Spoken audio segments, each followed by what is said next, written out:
Joseph Smith was living during what some people have called the greatest revival in the history of the world. It's known as the Second Great Awakening. It began about 1800 and continued until 1850, or in the 1850 category. And now that parallels the life of Joseph Smith. He was born in 1805 and died in 1844. Why in the United States did you have this unusual religious development? First, it was a new nation.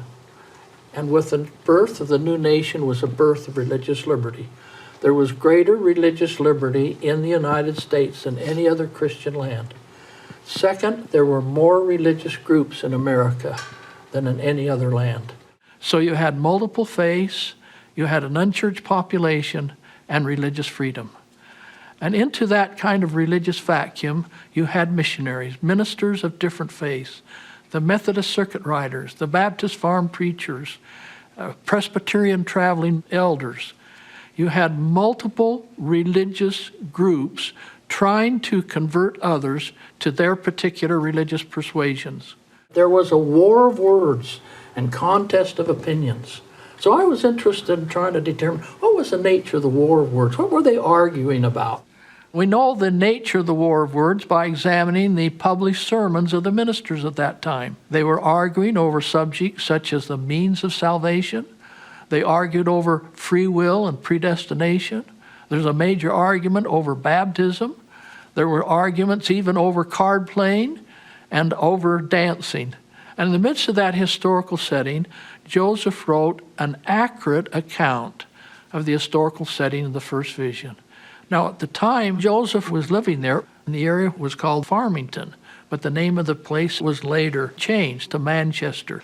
And so subsequently, when he wrote an account in 1838, so that's 18 years after he had the experience, Joseph wrote, in the second year after removal to Manchester, there was in the place where we lived religious excitement. And then he said, this religious excitement spread. It began with the Methodists, but soon became general among all the sects in that region of country, and great multitudes united themselves to the different religious communities in the whole region of country. People were trying to come to grips with themselves and God. What is their relationship to God? Because it had not been officially established. This is the way you worship, and this is how you worship, and this is who you worship. The United States was somewhat unique in that it didn't have a dominant religion. And so while we associate revivals and people searching for religion with upstate New York, this was actually a national phenomenon going all the way from New England down to the southern states.